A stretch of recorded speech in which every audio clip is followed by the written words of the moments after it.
Ladies and gentlemen, welcome to the best 3-day per week training program video you are gonna find on YouTube right now. This is called HST Training, stands for Hypertrophy Specific Training, and there is no question, this is the best 3-day per week training program I've ever done in my entire life. I'm getting better results on a 3-day per week program than I'm getting on most programs that are 4 or even 5 days per week. And the best part about this program, it is super simple to follow. So now, we're gonna go through this workout together at none other than Chalk Performance Training HQ. So freaking excited for you guys. Let's get into the video. So one of the first things I like to do when warming up for a back squat, because my left knee doesn't really bend very well. Bone on bone, no meniscus, no cartilage. I like to hang onto the bar and kind of support myself as I get into these ranges of motion that don't feel so good. So I can't really go knees over toes, that hurts a lot, but I can go behind and kind of get that range of motion. So I'll just hang out here for a minute. Every time I squat or deadlift, I always go shoeless. I feel way more sturdy on the ground. It just feels way better. This is one of the most important parts of the warm-up for me, is getting the first couple reps with the barbell. I like to find my footing. Instead of just like putting my feet on the ground and just going down, I like to find the footing that I know I'm gonna be using for the entire workout. And I like to just really work that range of motion.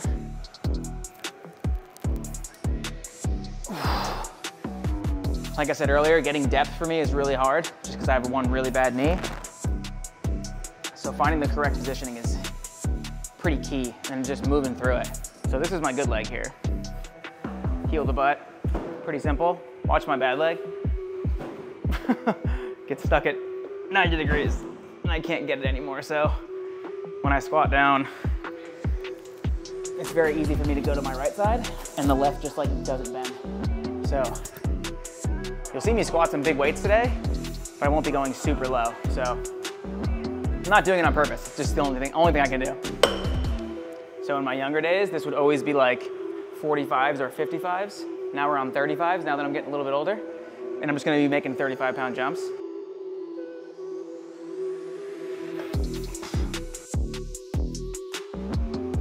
So a big question I get when people are warming up is, what kind of reps, what kind of weight do you do while you're warming up? Obviously the weight's gonna be pretty low. It's gonna be like anywhere between 20 to 50 or even 60%. And those are not gonna count at all. They're just warm-up sets. And then when it comes to repetitions, like today I'm gonna be doing sets of 10. So I'm only gonna warm up with like sets of 2 or 3. I'm not gonna do anything that's gonna take a lot of energy out of me. I'm just gonna warm up with just enough weight and just enough reps to get me feeling pretty good on the range of motion. And then once I'm ready to go, I'll put the weight on that's needed for my actual first set and I'll hit it.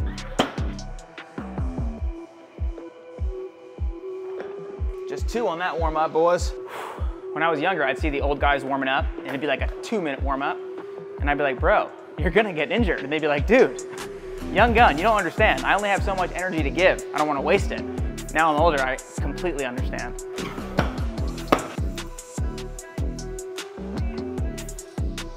That might actually be good starting weight right there. All right, so we have 2 working sets only on our back squat. So it's gonna be my first one. And I'm a little bit nervous. You know that it's the right weight when you're nervous.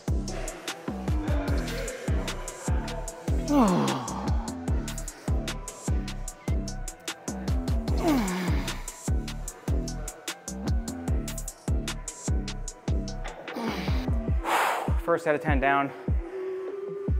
One of the things that I love about the HST program is that every one of your movements is only 2 sets. So a lot of people are used to doing 3 sets, 4 sets. It's only 2, but we do have a lot of movements in our program today. So even though it's only 2, we're gonna be getting a lot of training volume in. And one of the most important things to think about when it comes to doing a program like HST is you guys are gonna see a lot of compound lifts, which means you're gonna be doing multiple muscle groups per exercise. So your squat, for example, you're doing some core, you're doing quads, you're doing hamstrings, you're doing glutes. You're getting a lot of muscle recruitment each and every rep. It's gonna be the same thing with deadlifts, same things with bench press, same thing with barbell press, barbell bent over row. We're gonna be hitting all these lifts, which are compound movements. They're gonna be doing a lot of muscle recruitment. So even though you're only working out 3 days per week, you're gonna be putting on slabs of muscle. You're gonna be getting super strong, and you're not gonna be missing out from going to the gym 5 or even 6 days per week because you're getting so much training volume in with just 3. One of the best things you can do between sets is make sure you guys are using a stopwatch, whether it's on your watch, on your phone, or even if you're following the Chalk Performance Training app. I have little timers in between each and every movement, just to make sure you're not resting too long. Because if you rest too long, that could be a training variable. Like if you rested 2 minutes this week and then 5 minutes next week, considerably you're gonna be way stronger next week because you rested 5 minutes between sets. So are you actually getting stronger, or do you just rest more? You know what I mean?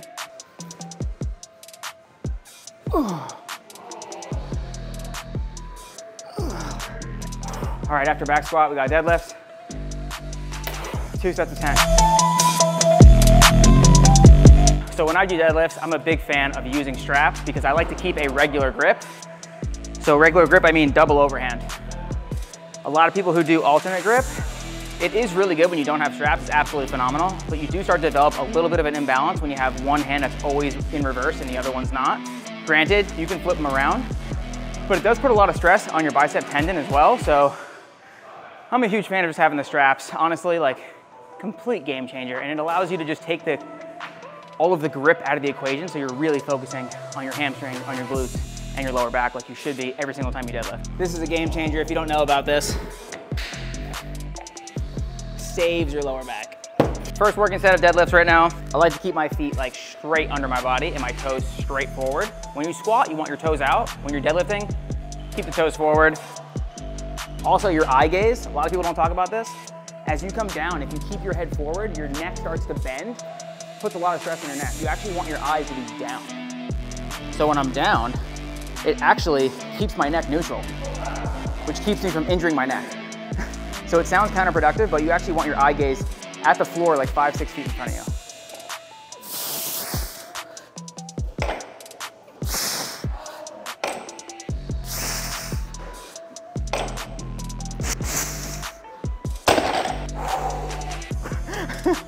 The more reps you do, like anytime you're doing over 5 reps on deadlifts, you should really start to feel that accumulative fatigue in your glutes, in your hamstrings, in your lower back. If you're not, it's probably because your positioning on the barbell is wrong. Maybe your feet are too wide, maybe they're too close, maybe your grip is too close, maybe it's too wide. I would definitely focus on having a closer stance than you normally do on your deadlift. It's gonna be pretty important to get a better engagement through your whole posterior chain. And then you just want your hands right outside your legs. Not too far. You definitely don't want them here, like where you're actually touching your legs, because then the bar is gonna be in front of you. You want your hands directly on your side and literally just dragging along the side. This is gonna keep the bar in a perfect position. And then also, as I pull the bar past my knee, I actually just wanna drag it. Just keep it as close to my body as possible. Most people get like worried about messing up their lower back when they do deadlifts. It's because the bar's in front of you. You start deadlifting and the bar is like out here, it's gonna put a lot of stress here. But if it's here, all of a sudden everything's in line and you feel great. Honestly, deadlifts it's a phenomenal movement when you do it right. And it's very functional. Like we're gonna do stuff like this in our everyday life all the time. You're gonna pick stuff up, you know, all the time. So big fan of this lift. You don't have to be lifting super heavy like me, but regardless, keep this positioning in mind. You're gonna feel great when you deadlift.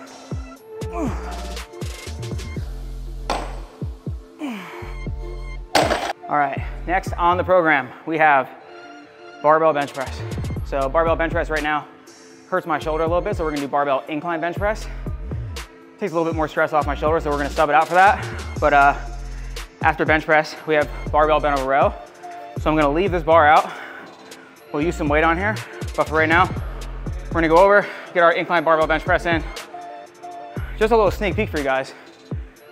We have 1, 2, 3, 4, 5, 6, 7, 8, 9, 10, 11 movements in the program today.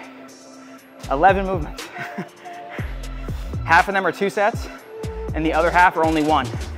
So I know it sounds like a lot, but accumulatively, it's a hard word to say, accumulatively, we have, you know, a lot of compound movements and a lot of training volume. So it's all we need.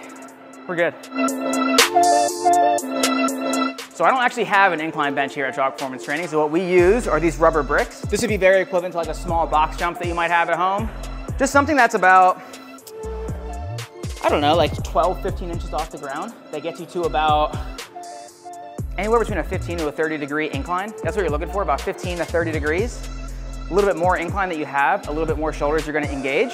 So a little bit lower is gonna be a little bit more chest intensive, and then a little bit higher up that you go, a little bit more shoulder intensive. So this works totally fine. So if you're someone at home, you don't have anything like this, even like a stack of plates would work equally as good.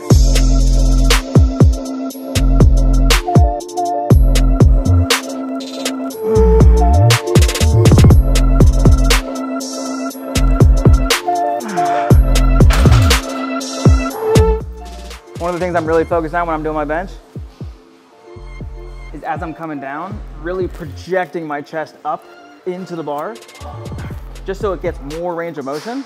The more range of motion you get, the more stretch you get. The more stretch you get, the more pec you get. The more pec you get, the sexier you get. So I really like to focus on that range of motion way more than the weight. That's why you don't see me like bouncing it around. A lot of people who bounce that weight around, they don't necessarily get the best developed chest versus people who like focus on range of motion. Next movement on the list, we have barbell bent over row, pronated grip, which just basically means double overhand. You can also do an underhand grip barbell row.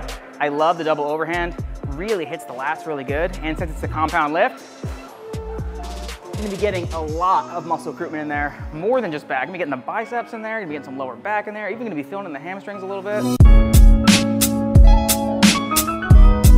A barbell bent over row is one of those movements where if you don't have straps, you are 100%, not even 99%, 100% limiting your back growth because you don't have straps. Because you're gonna be limited by your grip more than your lower back, and you don't want that. You want this sucker locked into your grip.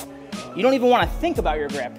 This way I can 100% focus on my lats and focus on what needs to be focused on to grow versus, oh my God, how much longer can I hang on to this for? So unlike a deadlift, you actually want a little bit wider grip on this. I would say 1 thumb space off the start of the knurling.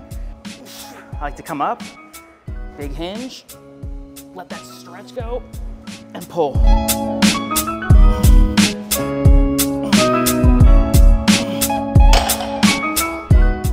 If I didn't have straps, there's no way I could focus on that lift properly. This is one of those lifts you absolutely 100% need a pair of straps.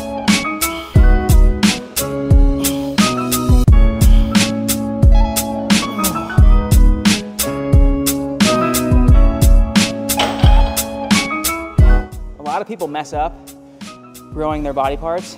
I know that sounds weird, but getting the most hypertrophy out of your lifts from hanging in the stretch. The stretch is actually where you grow. A lot of people think it's like in the squeezing position. It's actually the opposite, it's in the stretch. So at the end of every lift, I usually just let it sit there and stretch for like a few seconds. Sometimes I'll let it sit there and stretch for like 15, 20 seconds until I fail. But if you guys can just hang out in the stretch positions more than the actual fully contracted position, it's so much better, so much better. You'll get so much more sore. You'll like it way better. I will say right now, one thing I'm not looking forward to are these rubber dumbbells. One thing that's nice about being in a commercial gym, I love my gym, but commercial gym is nice when they have like the nice round metal dumbbells. They feel so much more balanced. These ones are a little bit harder to lift, a little bit harder to keep like perfect range of motion because they're a little bit lopsided because of the shape. So just like the barbell, pushing my chest, push, push.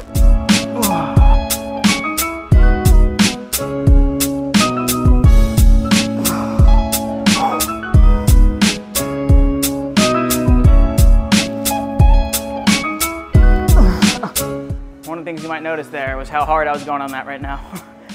Ideally, you guys want to be within 2 reps of failure. That was a little bit too close to failure. Because to be honest, I probably should be doing 75 pounds, and these are 70s. I just don't have 75s in my gym. So for those of you out there, if this ever happens to you, you might notice I was going really slow and really accentuating the form. So if you don't have the right weight, I like to just keep more time under tension with the weight and really focus on the form. That way, by the time I actually get to 10, it's fucking really, really hard. Versus me getting to 10 and it's super easy. Then you guys are like leaving too much on the table. You wanna make sure you're actually squeezing as much out of it as you possibly can. So for me today, I don't have the weight that I need. So going slower, more time under tension, something you guys can do at home. All right, next on the list is dumbbell bent over row. And now we are officially on just 1 set per movement. So every movement that we've done before this has been 2 sets of 10 repetitions. Now we have just one set for everything we're gonna be doing for the rest of the workout. So the workout does start to go by a lot faster now because it's only one set. You do have to make sure you are warmed up and the first set you're doing is gonna be your working set. You cannot have it be a warm-up set. It's gotta be challenging. So I'm gonna grab a 100-pound dumbbell, we're gonna get to work. This is another dumbbell that I wish I had a heavier one in my gym. 100's as heavy as I can go. I can probably realistically do a 120 or a 130 for 10. So I'm gonna have a little bit better range of motion, really gonna be focused on time under tension. And again, you have to have straps. Dumbbell rows, again, another one of those movements. If you don't have straps, you're gonna be limited by your grip and you don't want that. So my graduate want my dough, I keep a 40, they don't know. Got the Henny, you get cold. Smoke on Reggie, that's a no. That stretch at the bottom really gets you. You spend some time there, I'll definitely slow you down a little bit. Just ready for the photos. I see other things on my mind, yeah. Stacking money like 365. Cause the shit is real. Only have one set of those. As you guys can see, as I said earlier. If you don't have the weight that you want, spend a lot of time in that stress position. Spend a little bit more time on tension. You'll be able to get everything you need out of it. Unless it's like super, super light, you know, like let's say I only had a 50 and I can actually do 100, then I would do more repetitions and also concentrate on all that stuff as well. We only have one set of strict press, so you guys really gotta hit it hard. One of the things I like to focus on when it comes to strict press is making sure that I'm squeezing my glutes, like pull that sucker underneath you, and then also flex your quads. When you flex your quads, squeeze your glutes, it engages your core, and then that way when you press, you're not getting this little dip. When you get the dip in there, and you start using your legs, it's gonna make you think you're getting stronger when you're not actually getting stronger, all right? Make sure you guys keep all this nice and tight. Make sure you're really using the shoulders to really push that bar up. By using that leg drive, it's not helping you. It's helping you get more weight overhead, but it's not necessarily giving you the feedback that you need to let you know if you're getting stronger or not. Cause this shit is real. Moving on to my two least favorite movements on the entire program. They're actually just body weights. We're gonna be doing max effort dips and max effort pull-ups. And the reason I don't like these is because it's max effort. Anytime it's max effort, you know you gotta dig so deep. So now we're gonna go dig deep together.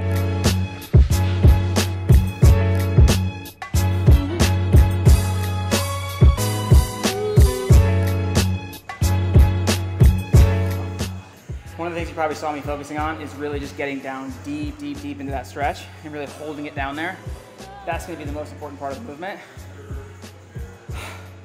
And then also not spending too much time at the top. You wanna get up there, get right back down into that stretch because the constant tension in the dip, inside of that, the most stressed position is where you're really gonna grow. So you gotta get back down in there. Just don't hang out on top too much.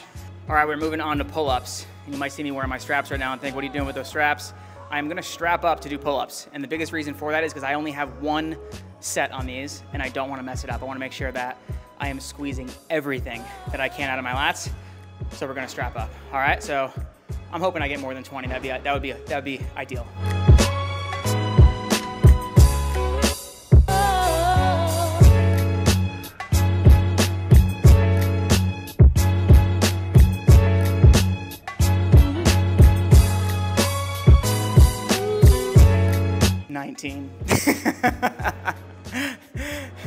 I wanted to get that 20th one so bad just because I told you guys I was gonna get 20. You know what really screwed me over? Talking about that stretch the whole time. Meanwhile, I'm hanging out in the stretch, waiting a few seconds to do the next rep. When it's pull-ups and the rest is at the bottom, you gotta just get back up there. I probably could have got 20 if I just didn't spend as much time in the bottom. But I did get a little extra hypertrophy out of it, so. All right, now we're on to the last, final two movements of the workout, which is probably my favorite part of the workout. It's probably gonna be everyone's favorite part of the workout. We got some supinated barbell curls. We also have some barbell skull crushers, so just gonna get a nice little arm pump going. It's only one set of each one. Why is it only one set? Because we did a lot of biceps, believe it or not, and triceps throughout the workout. Every time we pressed, the barbell incline barbell bench press, the dumbbell incline bench press, getting a lot of triceps in there, barbell rows, pull-ups, all that stuff, getting a lot of biceps in there as well. Even the dips that we did, a little bit of triceps in there as well. So don't feel bad just doing one set.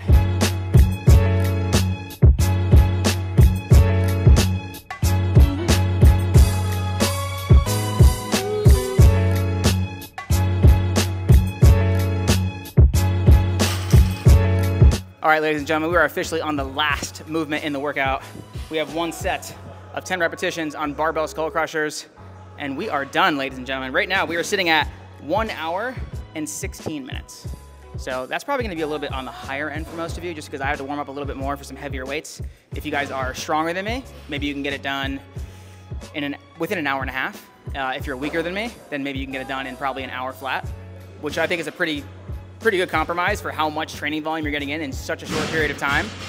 And again, in my opinion, there's just no better 3-day per week program than this program. So without further ado, let's get it in. One of the most important things about doing a skull crusher is getting the bar to go behind your head. This is where the stretch is, right here, behind your head.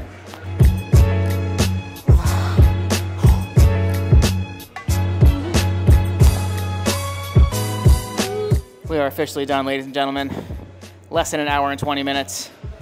Feeling jacked, feeling destroyed, but feeling really accomplished. One of the things I really like about using my app is right here we have a little history tab, and it just tells me all the lifts that I've done previously, so I know exactly what I should be doing every single time I train. You want to make sure you're doing at least the same weight you did last time, or maybe a little bit more. If you can't go up in weight, you can go up in reps. If you can't go up in reps, maybe you can increase time under tension. There's a lot of things that you guys can do to progress in your training, which makes your training very, very effective. When you're not increasing weight, you're not increasing reps, you're not increasing time under tension, you're not doing anything different, you're just doing the same thing every single time you train, you will maintain, you will hit a plateau, and you will not make progress. So if you guys want to make progress, you have to make sure you're tracking stuff. It's just like tracking your food.